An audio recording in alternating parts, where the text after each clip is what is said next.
Okay, so this is the first episode of whatever you want it to be.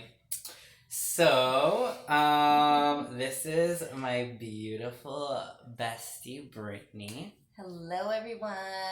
I am so excited to be on Oscar's first episode.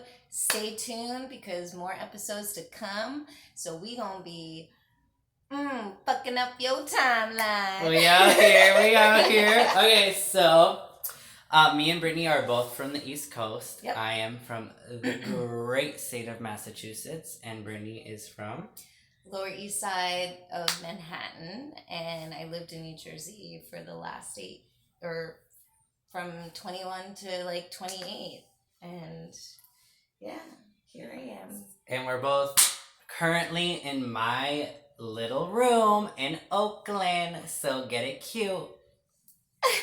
So, the topic of this episode is our transition from being East Coasters to living in the West Coast. Yes, juicy. So, we kind of wrote a little bit, we brainstormed a little bit about what we wanted to talk about.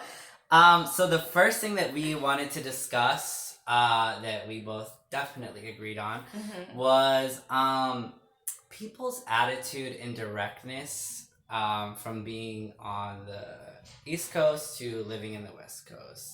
So you can share first, and then I can share mine. Well, so I actually drove from New Jersey to Oakland August 2018. So I've been in the Bay Area for a year and 3 months. And I have to say, the biggest thing for me and what is keeping me here and why I want to stay here is the sense of community. And I didn't feel this acceptance and openness back east. And although I'm a proud New Yorker, I just feel like it's such a rat race and you get so caught up in this go, go, go, go, go, go, go, go, go, and your mouth is impulsive. I mean, I was very impulsive at one point in my life. Feels. And so I feel like the biggest thing that has really kept me here and made me feel a sense of belonging is the community and just talking to strangers. Like you could just be in a cafe, and maybe that's because sometimes I hear like, oh my gosh, like Oakland does this to everybody. Like people that are not from here, they go to Berkeley and they're like, oh my God, it's Berkeley, and or a lot of locals forget like how beautiful their neighborhood when you're from the city, and all you see is like apartment buildings, high rises, and like just congestion of people, attitude, tone. It's like even the BART system, I would say, is better than the New York City subway, although it's very, again, not throwing shade for New York, but it's different because the BART is way more spacious. You're in a New York City subway. Yes, it's fun. I know the whole subline took the J to Essex Street, to Canal Street, to Chambers Street. Like, that's my life. But it's so, when I'm on the BART, you have a better view. I feel like, yes, but like New York City, you're just underground the whole time. I don't know. So I think the quality of life really kind of, it's just different and positive in so many ways that it's just, you go to the East Coast and you're like, I think you just outgrow certain spaces and people, and it's not even in California. Like for me personally, this is where I found it, but you can find that same sense of community. I feel like in Denver was a possibility. I was going to move to Denver, but I ended up in Oakland. So Word. Well, so for me, I agree with you. The public transit definitely goes a lot further. I lived in Boston for the last 7 years. I'm from Massachusetts. I'm from a town called Fitchburg. We do have public transit there, but it is trash. And then moving to Boston, I'm not gonna front. The public transit in Boston was also pretty trash. So to move here and to have a public transit that does go really far is really great. Also, not going to lie, the public transit in Boston is a little bit more hygienic, but it doesn't reach as far as the BART does. Yeah. As for community, I did have a lot of a sense of community in Boston. I had a lot of friends. I had more of a like I would say like a music community. Like I went out a lot. I was a promoter in Boston. Got to go to a bunch of concerts. I got to go to a bunch of music festivals. So within that space, I got to meet a lot of people, get a lot of friends. What I have noticed here, though, that I didn't have in Boston is that there's a lot more of a dancer community in Boston. People are a little bit more accepting, a lot more accepting actually. In Boston, everyone is a lot more pretentious. Everyone's kind of like, well, I do this thing and I'm the best at the best, as opposed to being like, hey, I can do this really well. Let me teach you how to do this too, so that you can also be better at what you do. And since moving here, I have met some Voguers. I'm a Voguer. I've also met some a lot of hula hoopers, a lot of fire dancers, and all these people have been really, really open to teaching. And in Boston, people are not as open to teaching. People are kind of like, this is my thing. This is kind of my claim to fame. So like, I don't want to teach you. I also feel like in Boston, it's a lot more like kind of sexist. Like they would rather have a lot of girls who can hula hoop or who can fire dance, who aren't necessarily the best, as opposed to having a guy who can do it a lot better, because they know that the crowds will gravitate more towards women. And there's no issue with that, but there is a difference that I see from here, living in the West Coast as opposed to living in the East Coast. Also, the forwardness with people. I think that the term masshole isn't necessarily true, but I do see some truth to it.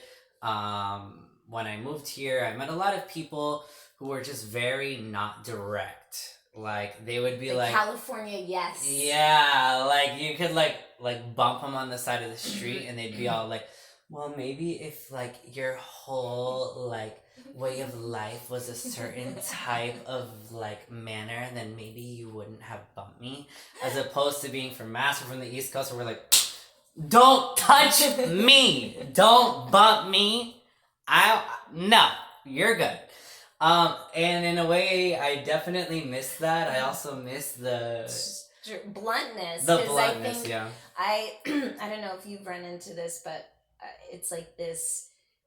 It's labeled as too harsh when you're being like forward and straightforward, and that's what I've run into, and I do miss that as well, because like I think it's a good mix. I think you should, but sometimes it's always good to have that bluntness. Like it's not like if I would have turned and maybe I would not. No, you fucking bumped me because you weren't fucking paying attention. You know what I mean? And then there's like an emphasis on the swearing, because we're from the East Coast and we're just telling you what it is. It's like, don't be a sensitive Sally. Like we're just trying to have a conversation about, opinions. And I run into that a lot, even in the workplace, where it's like, I was never talked to by my administration over my tone. I'm like, what? Like, how are you taking sternness, healthy sternness,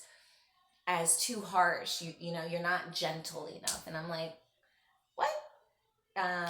That's a big, I do miss that too. Because sure, you want to hear like, what the fuck are you doing? Like, or something. You want to hear that out loud. Sometimes the hippie shit is like, all right, we get it. Yeah. No, I totally, completely agree. Oh, and to, as you were talking, I think I think I felt more of a sense of community. So I got here at the age of 29, right? So when I think about it, growing up, I was like on major lockdown. It was serious gender roles in my family. My cousin could go out play ball with his friends, but I was a girl. I couldn't go out. You know, no, unsafe. You need to stay inside. So I like moved out as soon as I could, and I just been searching for, I think, a sense of belonging. And so I feel like you were able to experience that because you had like that freedom, like no limitation. And I think if I had that same freedom, because I did move out at a young age, at 19. You know, I moved out at 19 and I've been on my own since. But I will say at the age of 29 is the first time where I feel a sense of belonging in a community. You know, I have a great yoga community that I'm just so fond of, and I think it's like your upbringing plays a role in that. And me being a female, you being, you know, it's like, oh no, you're fine, you're good, and I couldn't do shit like that. So just to, you know, add to your point, because like I think that also played a difference in me wanting that and looking for that, and then ending up across the country, finding it. Yeah. So, yeah, definitely great.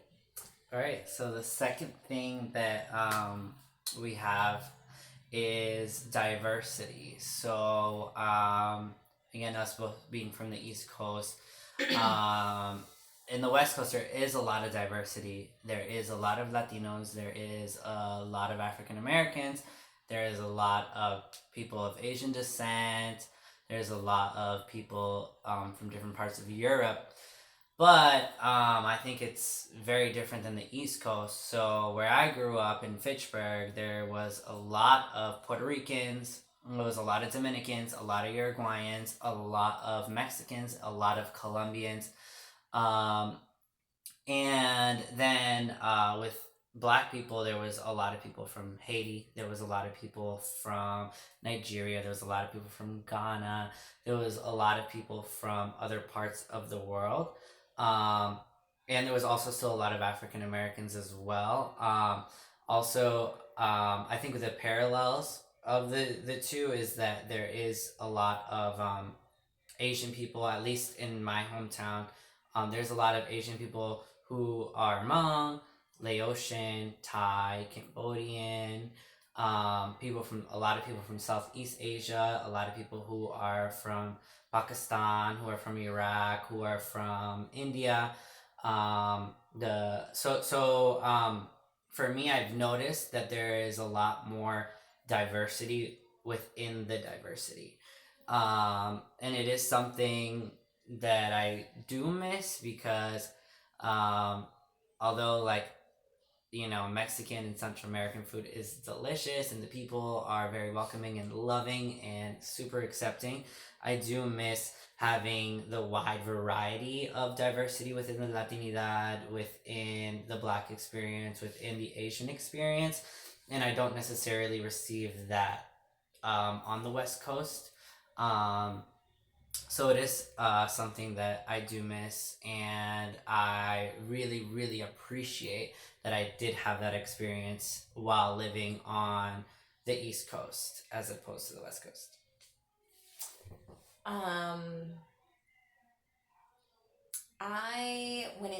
Again, just coming from such a sheltered, like when I think of diversity, and my mother and I, we lived in Jersey City, predominantly white building, right? And like, but there were no kids there, right? So I went to, the most diversity before boarding school, I would say I went to an all-girls boarding school in Pittsfield, Massachusetts, and that's when I met other, like, people from different countries, Nigeria, like Haiti, fucking. Oh yeah, we can do whatever, baby. I'm over it's here my like, channel. You can do whatever, baby. Yeah, but I feel. I met. Oh my gosh, this one girl from Lebanon. she was, oh my gosh, what's the, I hate to like refer to the Kardashians in this sense, but they're just Armenian. Just so many, and I went to a charter school in Brooklyn, and it was either Hispanic descent, African American, and that was kind of like, or and then our principal was white, so I was in a program which then pushed even more diversity. A lot of underprivileged high school students. I mean, this nonprofit was wonderful. It gave me the scholarship to Miss Halls. So I would say, like, I didn't really, because I hung out with my best friend. Like, I just feel like we had different social outings, and like I hung out with my best friend who was white, but like, his mom didn't look at me or my mom and I differently because we were Puerto Rican from the Lower East Side, and they lived in Battery Park City in this freaking 45 high rise. Like, so living here has opened a whole new world of people, and that's just talking. That's just like going to events, going to the coffee shop, or I feel like I have definitely experienced way more diversity here than the East Coast, just because I moved around a lot. I went to a boarding school. Like, I just feel like I was in so many different places. And at boarding school, I felt like I also stood out too. Like, there were only 2 Puerto Ricans in our school, if I remember that correctly. And then, and we just both happened to be from New York City, from Manhattan, actually. So, yeah, I think moving to Oakland has definitely brought this ethnic experience for me, which has been awesome because it's led me to try different cuisines, going to different restaurants. You then run into other people. So it's very later in life versus, I feel like, my late 20s into 30s is when I'm like experiencing all these fresh, beautiful faces, like-minded folks. So. Yeah, and I definitely do not want to diminish the fact that there is a lot of diversity on the West Coast, especially in Oakland and San Francisco. Oh, yeah. There's a lot. difference that you feel. Yeah, but for me, it's like I've maybe met like 3 Puerto Ricans since I've lived here. That's true. I have not met a lot of Puerto Ricans. I haven't met any Dominicans. No. I had an old friend who I just knew from New York, and he's Dominican. But other than him, yeah, same. I have not met Dominicans, Puerto Ricans, not even like a restaurant that's decent. Like, the only restaurant that I know of is in San Francisco. There's like, I think it's called La Reina Bakery. It's by the murals. And that's what I miss too. Fresh, like going to the Spanish bakeries. It's just so that I definitely, New York City has that that homey, that feel, like when it comes to the food and just how things are made. Because I looking at the one restaurant in San Francisco, I was like, first of all, overpriced. Yeah, that part. Like everything else everything. That's also definitely a difference from the East Coast and the West Coast. Yeah. Everything is so much more overpriced. Yeah, that's for sure. Yeah, that's a good point. I've been here over a year, and I'm like, damn, Oscar's really the closest. My old roommate, no, not even. He doesn't count because he wasn't even from the East Coast. Let alone, so good point. So, the next thing that we are going to talk about is our journeys here. And I'll let you take it away. Oh, goodness. So, this can go on in so many different angles, but I usually use the word like this. It was a major turning point. I was going through a major transition in my life, and I think whichever choice I made would have changed the trajectory of my life anyhow. But I would say packing up my Honda CRV with like $200 and driving over here. I had my living room. I rented a living room first. And I was just ready to detach from, conditioned beliefs and values. I just felt like I outgrew the space. I was married. I was living another, not a, I was, my life was so different, but I knew that I wasn't serving my purpose. And my spirit, my soul, like I really, it was, and it does. So I'm very big into yoga, and we all have energy points, our chakra points. And I was around that time, around 2015-16, I was starting to like dab into that a little bit more. And the more I learned about it, I was like, oh my gosh, my throat chakra is like, my anxiety is high. I feel, my body is literally screaming to me like, you really need to start taking care of yourself. Like there was a point I had an anxiety attack where I was on the phone with my younger sister, and my throat was like closed, and it literally, I just felt like I couldn't speak, express myself. And like when you have an unbalanced chakra, that is how your body responds to it. So it was a lot of unhealthiness, like physically, mentally, a lot of emotional distress. And it just simply, like, my journey here has been so beautiful, a lot of sacrifices. I'm so proud of this move I made, this choice I made to break away from like cemented and like just a lack of openness to expand the mind in a different way. I consider myself the black sheep of my family, and I feel like I've always been the one to kind of push myself in a way that no one else really has in my family. And I say that with love, not like, oh, I'm better than you. It's just I chose to live my life differently. And I just really felt like I wasn't serving my purpose most of all. And I had to really reevaluate the relationships, my own personal relationship / marriage, But yes, since then it's been just inner healing, a lot of reparenting, breaking generational cycles which exist, generational trauma that gets passed down. And, I really believe there are chosen family members to break that, to do better. And I feel like that's a part of what I'm supposed to do on this earth. I feel like that's also a part of it.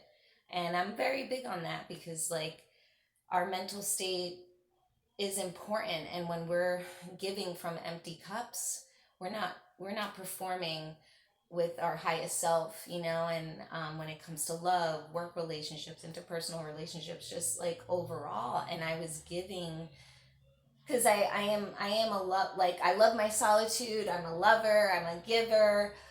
But we really can't give from empty cups when we're not giving to ourselves first. So this was like a major, 2.5 years of just being single and clearing it all out.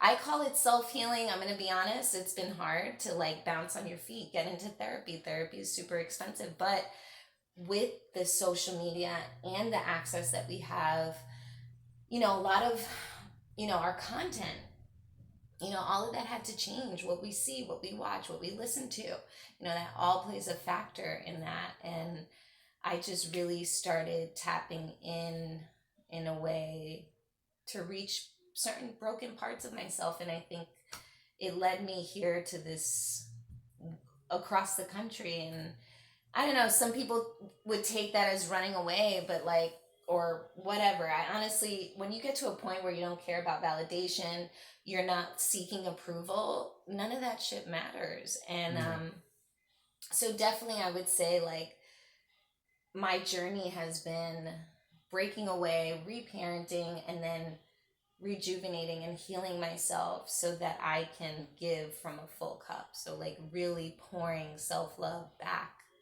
to myself really. And that has been, I eat better. I'm pretty active. I like to, do yoga and play sports and go outside, but just just eating like that. I was so unhealthy back east. I felt like and then having to be here, having to cook because a bitch can't afford to go out to eat all the time. It's like, excuse me, it forces you to really think about your food, what you're eating.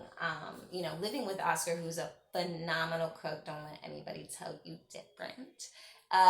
He has, just, I remember one time we were at Sprouts and he's like, Nana, don't go buying pork chops. Like, you better put that shit back. And I'm like, you're right.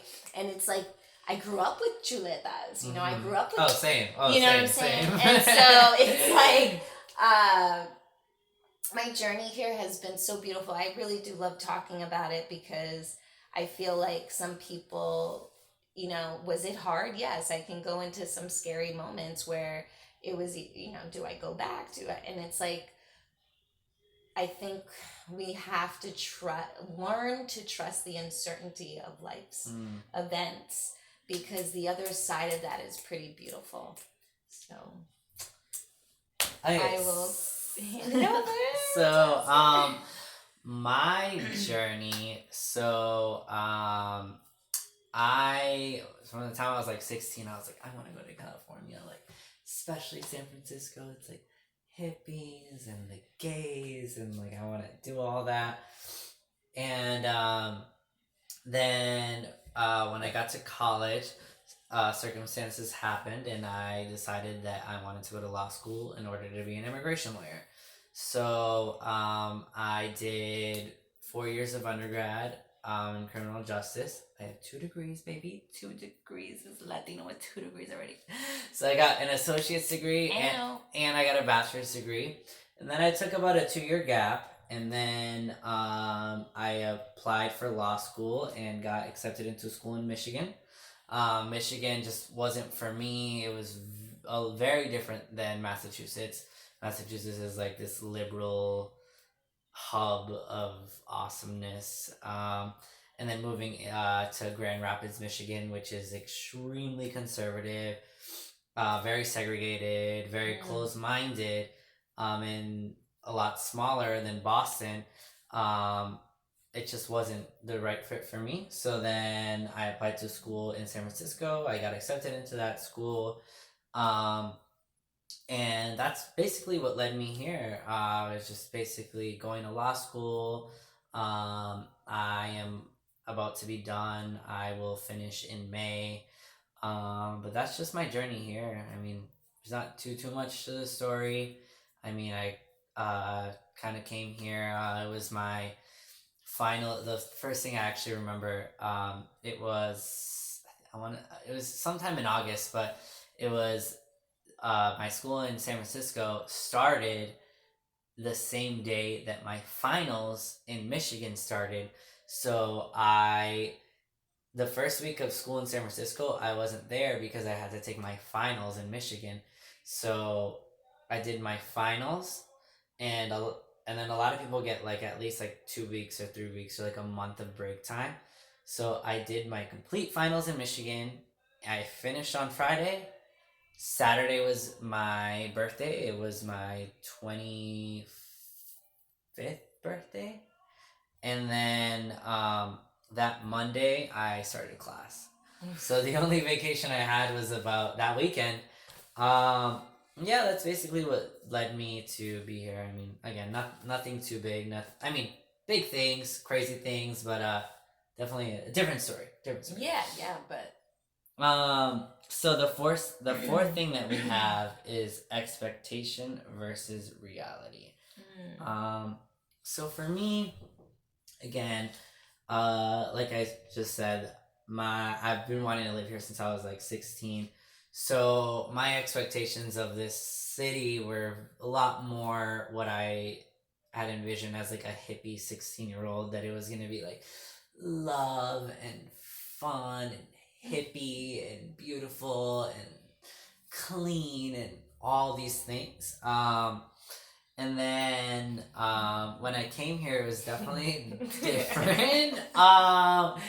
I have seen a lot of things here that I have never seen on the East Coast. That's for sure. Yeah, and not to say that they're good or not to say that they're bad, but to definitely say that they are different. Um, I would say that the sense of feeling safe, I had more of a sense of feeling safe on the East Coast than I do on the West Coast. Same. I also just feel like there's just a lot more depravity in resources, specifically in Oakland and than there is in Boston, and I definitely would attribute that depravity to the fact that there are pockets, and a lot larger pockets of people of color in Oakland than there are in Boston. Boston is super segregated, and Boston is a city that has a lot more money getting fueled into it because there's so many colleges there, and there's just a lot more money in that city.